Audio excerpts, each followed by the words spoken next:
Alright guys, we are back for another Dokkan battle video. So, LR Babidi slash Majin Vegeta. I want to just get some more footage of this character, I think, in, sort of very difficult content, I would say. We'll do a couple of the really tough fights, sort of see how this is going to pan out. Now, Babidi, this is, like, thinking about it a lot. I mean, besides, let's not talk about the Majin Vegeta portion for now, but Babidi has a 50% chance to dodge, but it's only against super class enemies. I think that's stupid, right? Like, at this point, I really hate super class and extreme class enemy, like, conditions. Especially when how unbalanced it is, where there isn't really many super class enemies to fight. So, it's like, I wish that was just baseline for this character. Because if this guy was, he gives 30% support, right? We're running him on this Wicked Bloodline team with Final Form Cooler, essentially, right? Like, if we were actually able to... Oh, that's... okay, perfect. We got Babidi, and... Yep, that works perfectly. I don't know. I'm just not a fan of Babidi not having that dodge, like, built in. I think it's pretty stupid. It's pretty moronic, I think. Needing to be fighting a super class enemy when those are relatively uncommon... It just seems pretty stupid to me. Now, this Babidi, the reason that's relevant, again, he's a support type. So, it's like, there is value bringing him, right? I mean, if he's gonna make Cooler, and Metal Cooler, and, EZA STR Cooler, and LR Golden Freeze, and these really powerful characters stronger, like, that's value. Remember that the Wicked Bloodline team has not fallen off. Right, if you see someone say, oh, yeah, I mean, it's tough for them now. Like, no, not really. The conditions haven't really changed too much since the Worldwide Download Celebration. It's like, Red Zone, Cell Max. It is vastly different structure-wise, I guess, to this fight right here. But, these guys could kill you turn one just the same way like Red Zone, Cell Max could, right? Like, it's kind of a similar thing. So, it's like the Wicked Bloodline team is exactly in pretty much the same spot they were as, when LR Metal Cooler first dropped. I think the team is very good. Dokkan has released, better units than a lot of these Wicked Bloodline characters since, of course, but we haven't really had, like, a content reset or anything like that. And I don't expect we're going to see one of those anytime soon, either. Like, I'm not anticipating... in 6 months, whoo, boy, Vegeta and Trunks, they're out of here. Like, no, probably not, right? Cooler will probably still be incredibly powerful. We're going to get our slow progression towards power creep, but that gigantic reset during the 7th anniversary, I've spent months and months and months telling people it was based off of the leader skills, that's why, and it's going to be a while before they do that again, and no one has fucking listened. And I've been telling them, that's definitely why, right? Alright, so let's do this. With Metal Cooler, we at least will have a couple of links activated here. Thirst for Conquest, Nightmare, and Legendary Power. So, let's see how we do. Again, remember that Babidi is supporting the rotation. On the next turn, we're going to be able to actually... I do want to get the 12 here right here. On the next turn, we're going to be able to exchange into Majin Vegeta. Who I could be pretty good against the core here. We'll see. I mean, I guess I can't say for sure. Now, the army, they could be attack debuff. They can't be... dodge? Nice. Okay. If you guys are wondering, where did that dodge come from, huh? That's because my... I don't think I've shown it so far in this video.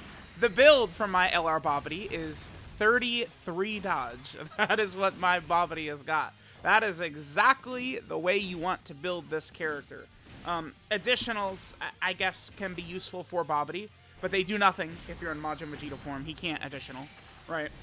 Crits, I can't recommend crits for this character either, because crits, it's like, I feel like Babidi and, the Majin Vegeta and Fat-Buu, they just hit so meekly that, like, can I really, like, emphasize, like, oh yeah, dude, do crits, so the damage is gonna be crazy? Like, nah.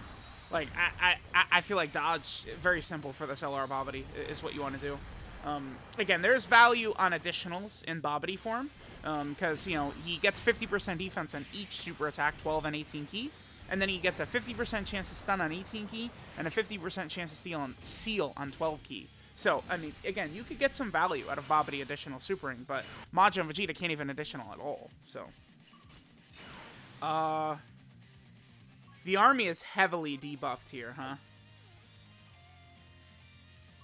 That cooler's coming in, so we do this. Yeah, easy decision right here to do this. Yep, for sure.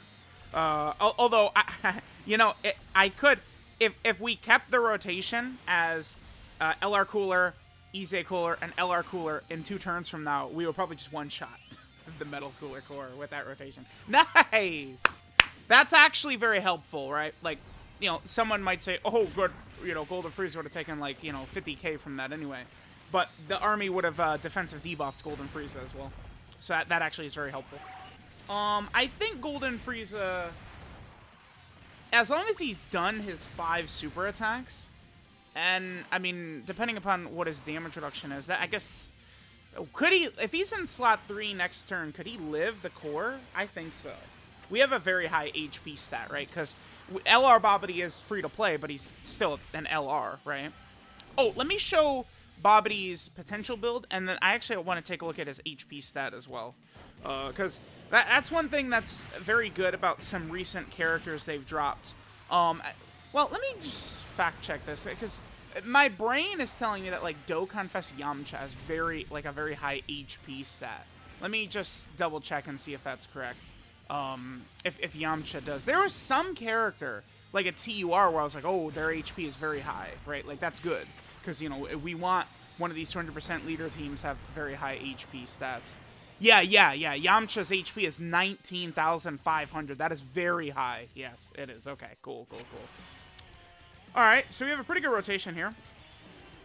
Oh, you're sealing metal cooler. That's annoying. Okay. Okay, so I guess we'll just swap into Majin Vegeta. There's no reason not to here. So here's my build. Again, 33 dodge.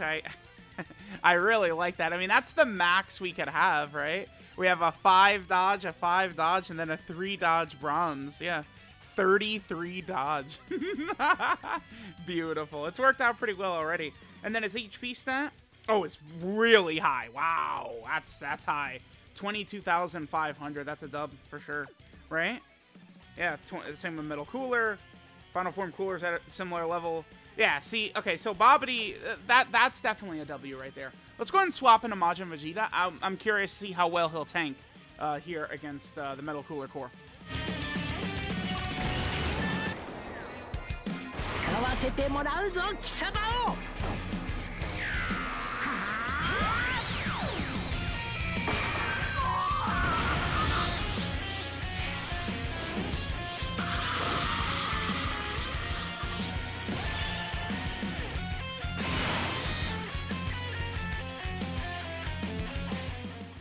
Alright, so we have Majin Vegeta out here. Ki is an issue. Damn. So we're at 9 Ki right here. Majin Vegeta needs to get to 15 Ki for his damage reduction. We have to. That's 15 right there. We have to do that. Yeah, that sucks. Ki should not be this much of a struggle for him. Oh, yeah, dude. I think I really don't like this portion of this character because this is unacceptable. You know, like this struggle for Ki. Like, why can't, if we have to get Ki, which, I mean, we have to, like, this guy is literally a 0. Like, he's a 0 out there if he's on a 15 Ki at least. 18 Ki gives us a heal at the end of the turn, which is decent, but it's pretty small. Yeah, I don't know that this guy's good enough. He should be orb chain. Like, it should not be this much of a struggle at all. It should not. Let's do this. If Metal Cooler dies, right, we're good. All right, let's see how we do. Majin Vegeta, I mean, obviously is easily tanking here. Okay. Oh, we do have our 33 dodge. Sure. Okay. Okay. Double digits. Beautiful. Beautiful. Super attack. Oh, wow. Well, we get to see this. I mean, this is a W. We get this fire animation in here. I'll take this as a W.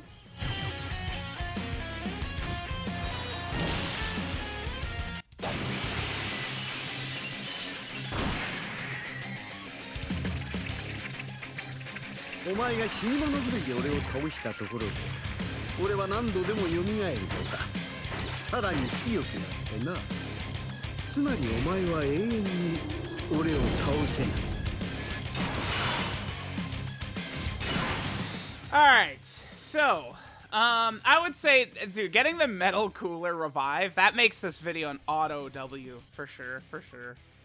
Okay, so that was, his super was his last attack right there. Puts us in a pretty good position, I would say. Yeah. Do we just win? Is he dead? He's not dead right here, right?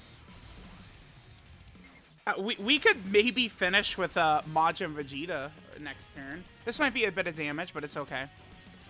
If the core is gonna super attack, it's either gonna be at the start of next turn, or he's gonna super final form cooler. Because remember, the attack that killed us was his super attack, right? So he's gonna have a cooldown before he's gonna pop another one. This could be pretty good. I would like to see Majin Vegeta eat it. I mean, if he dodges with the full dodge build, I mean, that's a W, right? Majin Vegeta's out there to defend, so I will definitely take that. The 33 dodge seems pretty good.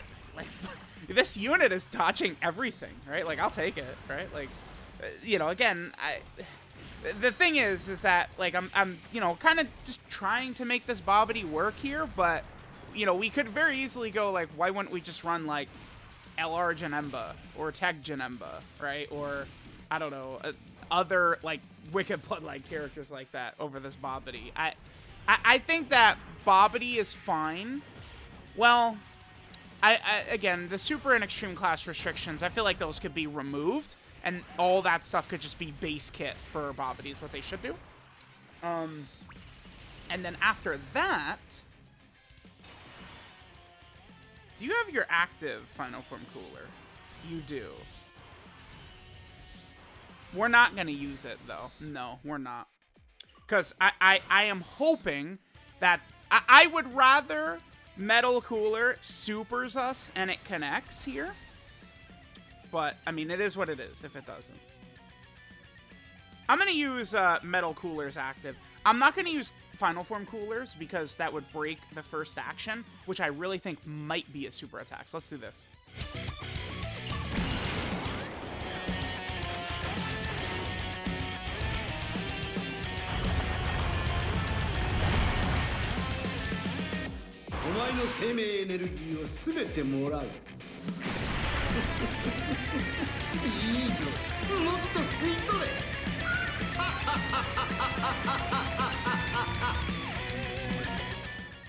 What an awesome unit.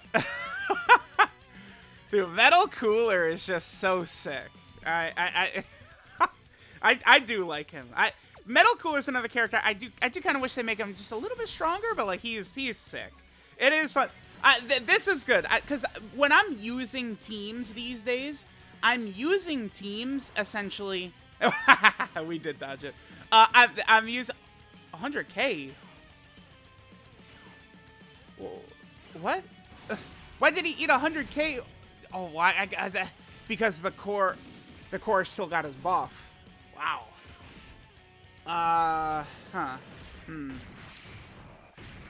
Yeah, that's the core getting his buff after he supers. 100K on a normal? Children, that means Majin Vegeta was gonna get one shot if he's taking 100K from a normal. So he sucks. Okay. Well, I'm glad we did the world tour so that we know he sucks ass. Dude, are you kidding me? 100K from a normal? What? Why? No.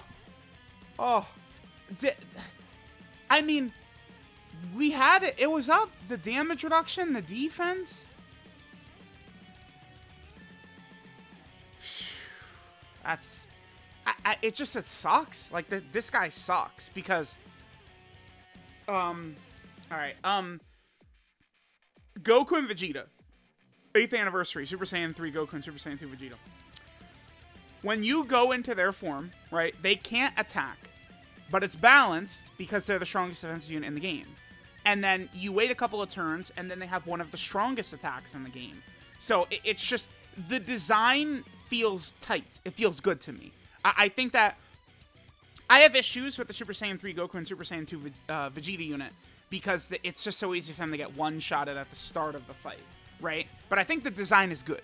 And I do like their standby. I've said this many times. A lot of people's issue with that character is the standby. For me, it's the other way around. I love the standby. My issue is the Super Saiyan 3 and Super Saiyan 2 part of the unit. That's the fraudulent unit that will get you killed every other run, right?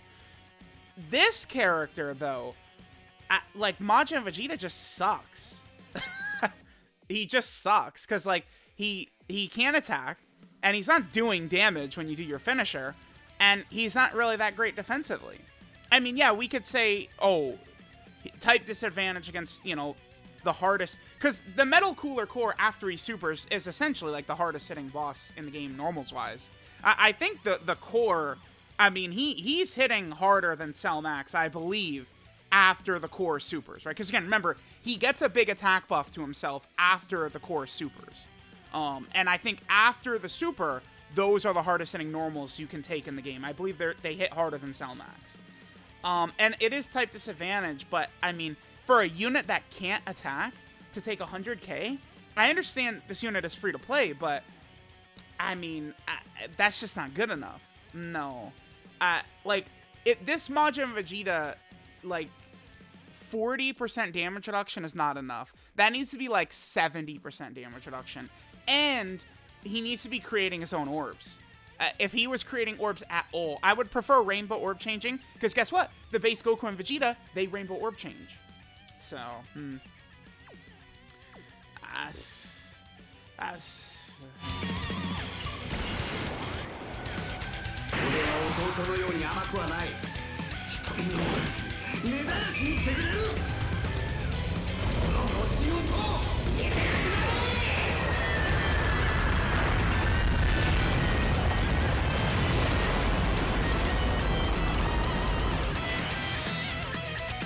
come on, he could have crit, and he could have given us the very sick KO screen. Alright, well, whatever. So yeah, let me know what you guys think of this BABIDI and Majin Vegeta character. I know that this is basically, like, the toughest test for that Majin Vegeta, but, like, I mean, bro, like, 100k from a normal? 100k from a normal on a character that can't attack? That doesn't seem very good, you know? I mean, this video really was, you know, Final Form Cooler and Metal Cooler dominate. And featuring, you know, this shitty free-to-play LR. We're good. But, hey, it's fun. I'm going to enjoy doing, like, a couple more videos on this BABIDI unit, because it's giving me an excuse to use the Wicked Bloodline team again, which is very fun, right? Like, you know, I use the teams based on the characters that are new for me to showcase. So there's been no buffs to Cooler's team, so I haven't been using Cooler's team. So it is very refreshing to use Big Daddy and Metal Cooler and see these animations and stuff like that. Let me know what you guys think. Overall, I would say I wasn't overly impressed with BABIDI here. Let me know what y'all think, again, and I'll catch y'all next time.